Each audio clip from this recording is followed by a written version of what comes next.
Hi everyone, this is Lynn, your adulting coach. I'm here to present Screen Time, outsmarting the struggle without a shutdown or a meltdown, because that's what we've all faced. And the bottom line is, the answer is, of course, keep them in connection mode and out of protection mode.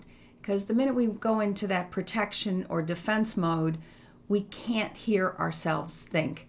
The brain is just keeping us safe, just taking care of us, and it's really not thinking through what's happening. It's designed that way, I guess, to help us survive. So this is what we want to do, is keep ourselves and our autistic young adult in connection mode. Now, first, I really want to emphasize that, of course, we cannot control what's happening with them. In fact, that's not even our objective. What we want to do is focus on what we're doing and just make sure, checking in with ourselves to make sure that we are where we want to be and that we have the emotion we want to drive, we want to flavor all of our actions right front and center for us. So we want to keep them out of that protection mode. We know we can't do it. We can't manage them out. They can't manage their brain. Only they can do that. So the next best thing for us to do is to manage our own brain and practice how we show up when we're having a conversation about screens. So typically what we've done in the past, and I know all these examples because I've done them myself, what we do is we say, when I was your age, I had to, my parents were very clear at age 21, I was out of the house and the money was going to be turned off. There was no question. When will you ever change and do something productive with your time? You should. That's where we're advising them. So before we were suggesting that they really, have it easy and that they should be grateful. And the next one is we're telling them, here's what you need to be doing. And I'm worried about you shutting yourself up in your room. That's where we're criticizing the action that they're taking. Just notice that we're veiling it under what emotions are happening for us. And I really want to note here that our kids are not responsible for our emotions. That's our responsibility. So to put it on them that they need to change so we feel better is never going to work. You're not getting a job, making friends, helping around the house, whatever critique we're giving them. It's usually made in the heat of a moment when we are just frustrated, tired, disappointed with the way things are turning out. So just notice that a lot of the things that we say are driven by our own emotions. In fact, all of them are. I'm exhausted because you don't do your share. I have to pick up after you, or whatever the critique is. There's more criticism. So we are suggesting, advising, and criticizing. I call it sacking. We want to get out of that loop. We want to get out of the suggesting, advising, and criticizing loop. Because what happens is they get angry because we're judging them, so they want to fight. And that's where a meltdown or the shutdown or just the anger comes from. They're so uncomfortable with the way that we're interacting with them that they just want to escape. And that's when they flight. Or they run to their games and close the door and they just shut ourselves. They avoid any contact. They shut down. They just don't pay attention even when we're talking to them. I mean, what that look is on their eyes when it just, they go out of focus. And they're there and they're nodding their head, but they really aren't taking it in. And if you do kind of stop and make a statement and ask them for, some kind of feedback, they usually say, oh, I wasn't listening. It's really interesting.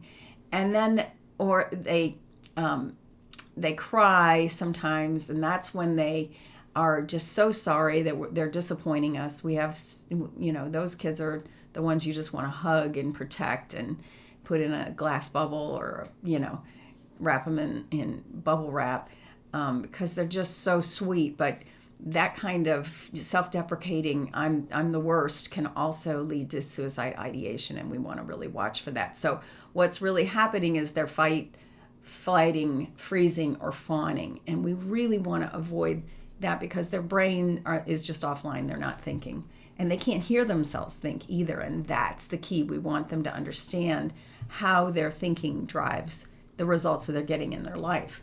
And what happens to us is, of course, then, when they're not reacting the way that they're supposed to, we do all kinds of things where we threaten to take away their resources. So that's when we're in there fighting for, what's right and what's going to work and what worked for us, or we're uncomfortable, so we leave and avoid.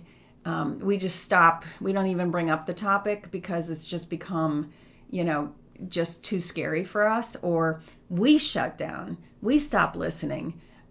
Whenever they don't pay attention, we just freeze. It's like, what good is this? We're just not getting out of this what I give up, kind of a thing, or I'm checking out. I mean, I've heard that. Or we cry and say, oh God, I'm so sorry. I'm just not a good parent.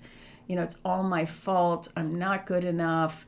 All the things that we think sometimes. It's like, I didn't sign up for this. I don't know how to do this. I don't know what's next. It's just too confusing. We do all that too. So you can notice that we fall into the fight, flight, freeze, and fawn response as well. And that's just not going to help us solve the problem. So anytime this happens, anytime we fall into that fight, flight, into the suggest, advise, criticize loop, and I'm in there. I teach this and I still fall in there. So just know this is very normal. It's just a sign that something, that we're in defense mode, and we're just uncomfortable, so we escape. I mean, it's just a sign. Something inside has gone negative, and just, be aware. Don't even try and change it at first. Just, oh my gosh, I did that today 3 times. Isn't that interesting? Let me get curious about what's going on. Let me just notice the behaviors that I'm using, that I've used for years, that my parents likely used with me, or my boss, or whatever. We are conditioned in the patterns that we use to try to solve problems to make ourselves feel better.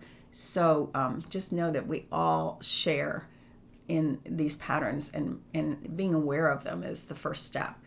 So let's notice that anytime we're in that suggest, advise, criticize loop, that they are likely in fight, flight, or freeze, and we are likely in fight, flight, freeze, and fawn. We're both in defense mode, and that's not going to get us where we want to get.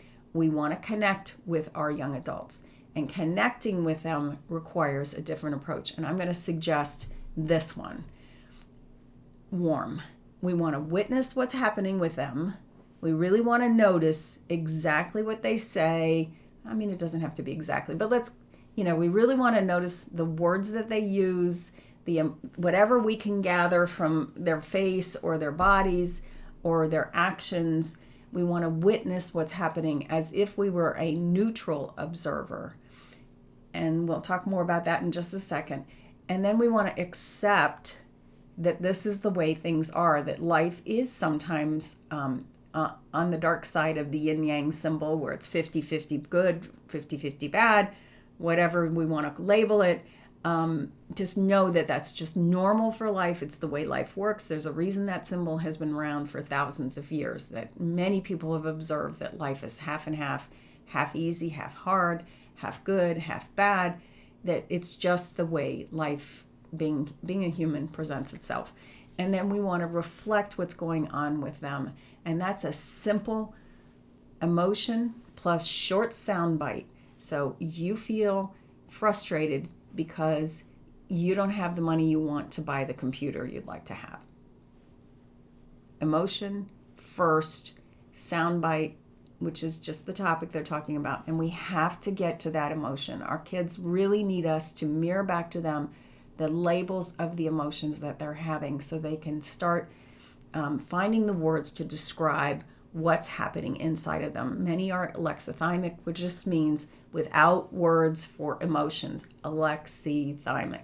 It does not mean that they don't have emotions. It's just that they're not as easily displayed for the, whatever the wiring is that they got with their brain. And then we want to mentor them, not manage them. We can't manage them. Only they can manage themselves. When we try to manage them, that's when we're controlling them. And everybody resents anybody controlling them. And especially now that they're out of school and they've had enough of that process of control, that they had to check the boxes to get the degree, and they're done with that. And many of our kids have also gone to community college or whatever, their first year at a university, and come home and said, it's just too much. I don't want all that. They just really want to decide for themselves what they want to do with their lives. And that causes, just notice what that does inside of us. It makes us very nervous, very fearful. So what do I do when I'm fearful?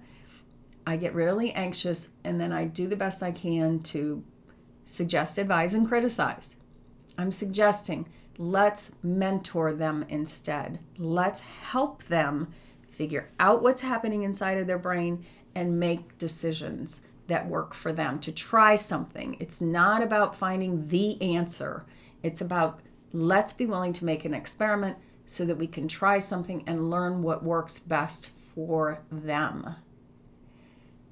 This process is golden. It works every time. If we can step away from sacking and move into this practice of having a warm conversation with our kids. So let's talk a little bit more about the witness piece.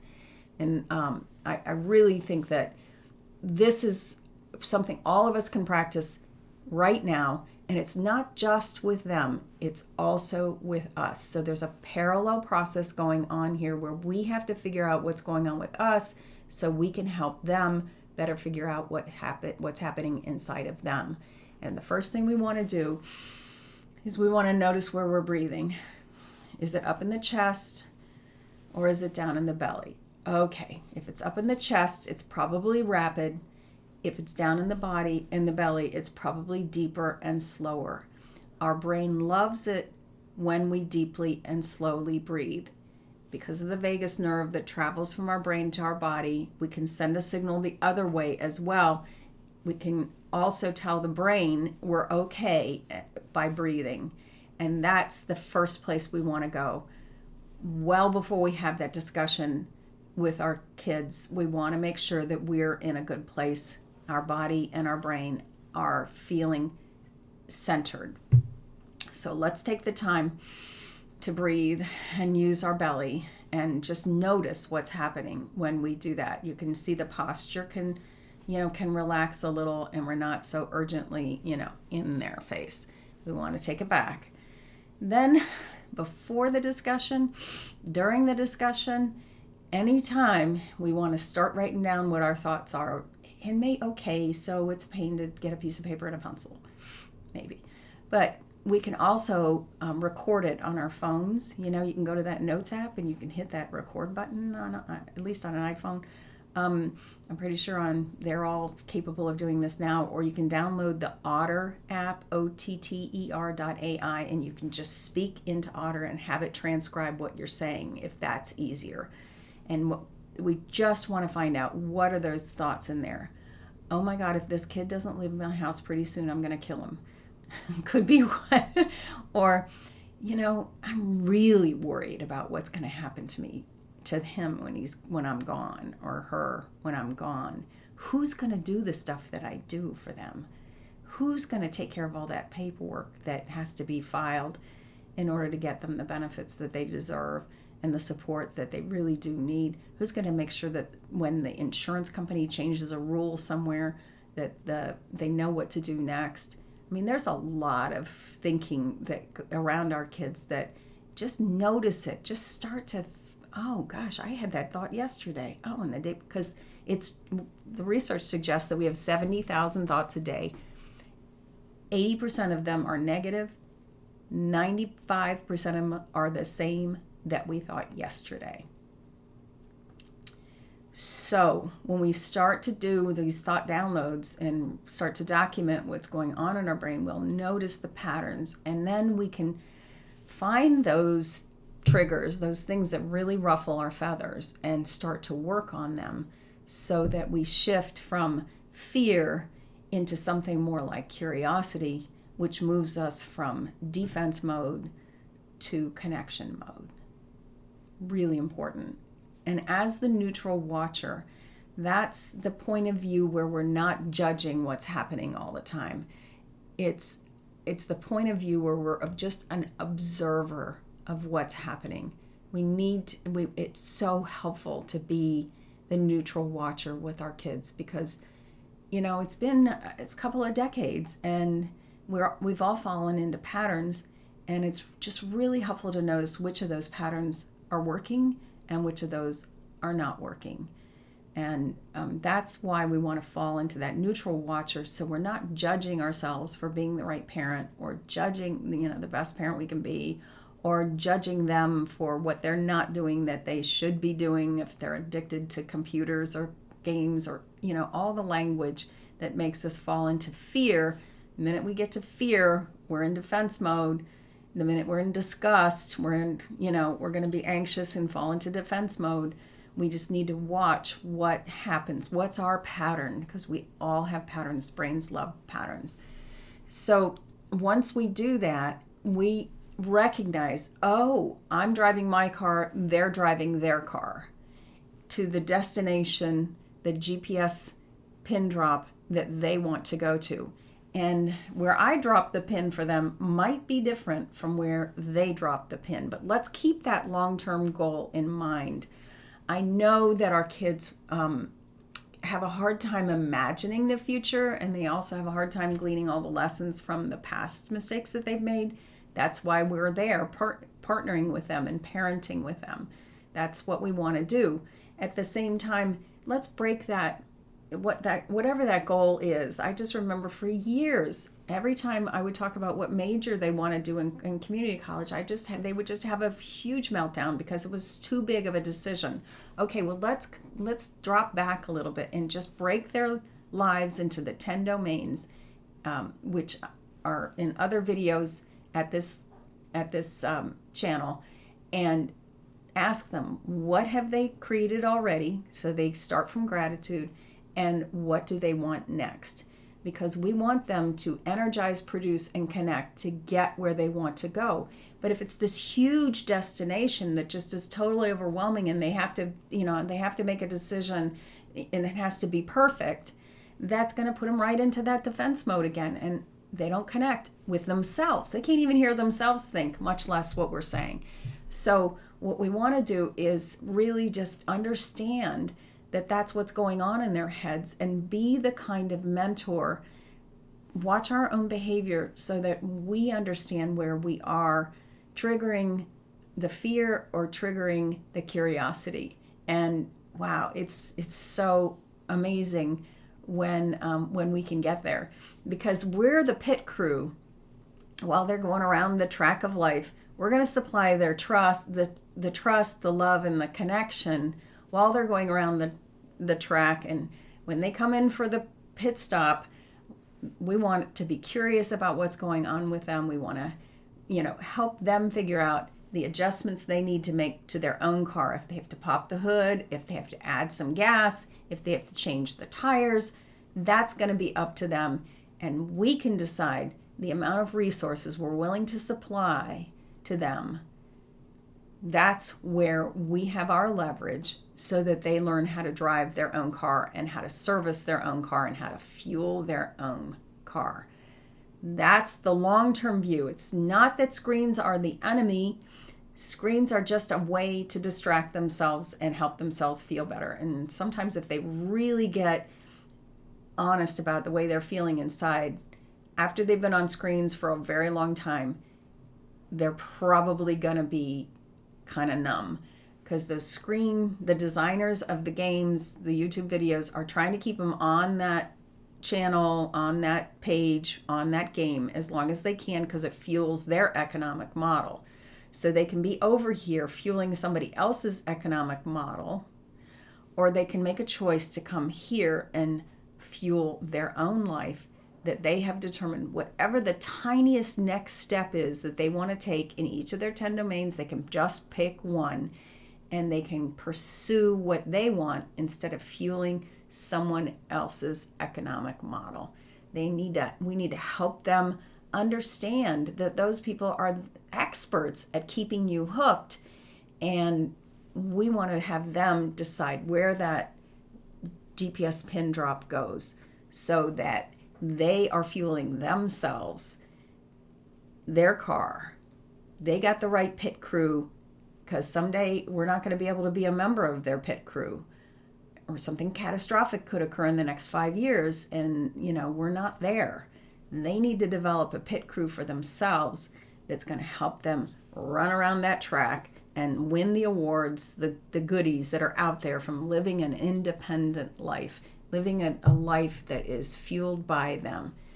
Now, it's going to look different for all of them, that track, or if they're going to, do something that's different, however they're going to go, we want to make sure that it's where they want to go and not an image of where we would like to get them to go. But it's good to notice where we would like for them to go and where they would like to go and where the similarities are, so we can definitely support them in all the ways that we want and give them all the love, all the fuel that they ask us for in terms of wisdom, but not necessarily all the economics. We need them to spend some time under tension so that they get stronger, creating and fueling the life that they love. That's what helps them grow, is that time under tension. So there are going to be times when this is going to be uncomfortable for us parents, but that's the hard work that we're going to do to help them create the life that they really want.